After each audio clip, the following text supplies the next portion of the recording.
Sabda TV. Kemudian tasyahud awal. Adapun tasyahud awal akhwal Islam, ya, maka ini hukumnya wajib. Dan tata cara duduknya sama dengan duduk di antara dua sujud, namun tidak boleh ik'a tadi. Ya, itu duduk di atas kaki yang kiri dan menegakkan kaki yang apa? Yang kanan.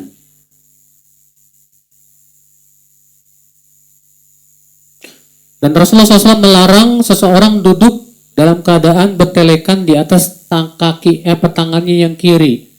Begini, Pak. Duduk tahiyatnya sambil begini, Pak. Nggak boleh. Ya. Dilarang oleh Rasulullah SAW. Nah, yang menjadi perselisihan para ulama juga, Pak, ketika tahiyat nih, ini jari digerakin apa enggak nih, Pak?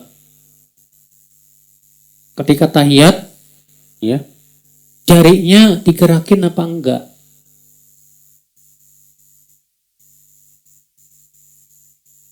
Karena hadis tentang menggerakkan ini ikhtilaf para ulama di zaman ini, Pak.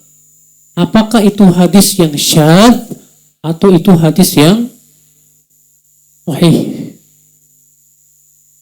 Karena masalahnya, kenapa sih sebagian ulama menghukumi hadis ini syadz? Karena lafaz menggerakkan itu, Pak, bersendirian padanya seorang perawi yang bernama Zaidah bin Qudamah. Ya. Masalahnya Zaidah bin Qudamah ini seorang perawi yang sangat thiqah. Thiqatun sabtun. Bukan thiqah saja, Pak, sangat thiqah. Tapi diselisih oleh 12 perawi lain yang thiqah, bahkan lebih thiqah dari dia. Seperti Syu'bah Ibn Hajjaj, Sufyan Ats-Tsauri, di mana mereka hanya meriwayatkan dengan lafaz isyarat saja dan tidak menyebutkan menggerak-gerakan. Sehingga menjadi perselisihan, apakah menggerak-gerakan ini dianggap syadz atau masuk dalam ziyadatu thiqah, tambahan perawi yang thiqah. Iya. Sebagian ulama mengatakan syadz karena jelas-jelas dia bertabrakan dengan 12 perawi yang lebih thiqah dari dia. Dan itulah makna daripada syadz, mukhalafatu thiqah liman aula minhu. Penyelisihan perawi yang thiqah terhadap perawi yang lebih apa? Thiqah. Dan di sini dia menyelisihi perawi yang lebih thiqah dari dia.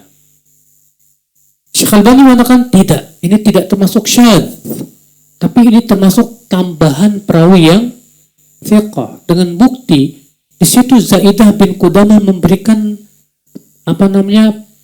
sifat secara detail. Disebutkan dalam riwayat tersebut, ya, bahwa para sahabat di musim dingin mereka memakai baju tebal dan terlihat kainnya bergerak-gerak. Seperti ini kata Syekh Albani tidak mungkin, ya, dihukumi syadz. Kenapa? Karena ia memberikan sifat yang lebih detail yang menunjukkan bahwa Zaidah hafal. Ya, Allahu a'lam. Ya, dalam hal ini lebih condong kepada pendapat Syekh Albani, Pak. Bahwa ini tidak termasuk kategori syadz. Tapi ini masuk dalam kategori ziyadatus thiqah. Kemudian yang kedua, saya belum mendapatkan ulama terdahulu yang mendhaifkan hadis ini.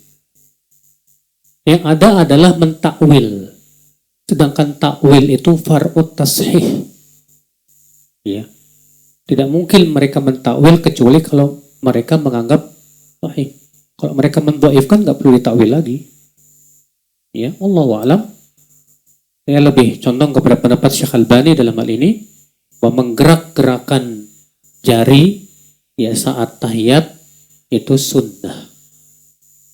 Ya, gerakan tahiyat itu sunnah. Tapi terjadi perbedaan pendapat antara Syekh Albani dengan Syekh bin Baz. Kalau Syekh bin Baz mengatakan sunnahnya saat doa saja. berdasarkan riwayat yuharrikuha yad'u biha. Beliau menggerakkan telunjuknya sambil berdoa dengannya. Kata Syekh bin Baz, berarti menggerakkannya hanya saat apa? Berdoa. Sementara Syekh Albani mengatakan enggak, menggerakkannya dari awal. Karena kata-kata berdoa masuk padanya doa ibadah dan doa masalah. Jadi permasalahannya, ya, pas kita tahiyat Pak, kapan menunjuk begitu? Sebagian mengatakan ketika mengucapkan asyhadu alla ilaha illallah baru nunjuk begini. Sebagian mengatakan tidak. Ya, berisyarat itu dari awal tahiyat dan inilah pendapat yang paling kuat. Kenapa demikian? Karena lafadznya fi'il mudhari yushiru biha. Beliau berisyarat dengannya. Dan fi'il mudhari itu mempunyai makna istimrariyah. Ya, dari awal sampai akhir. Allahu a'lam.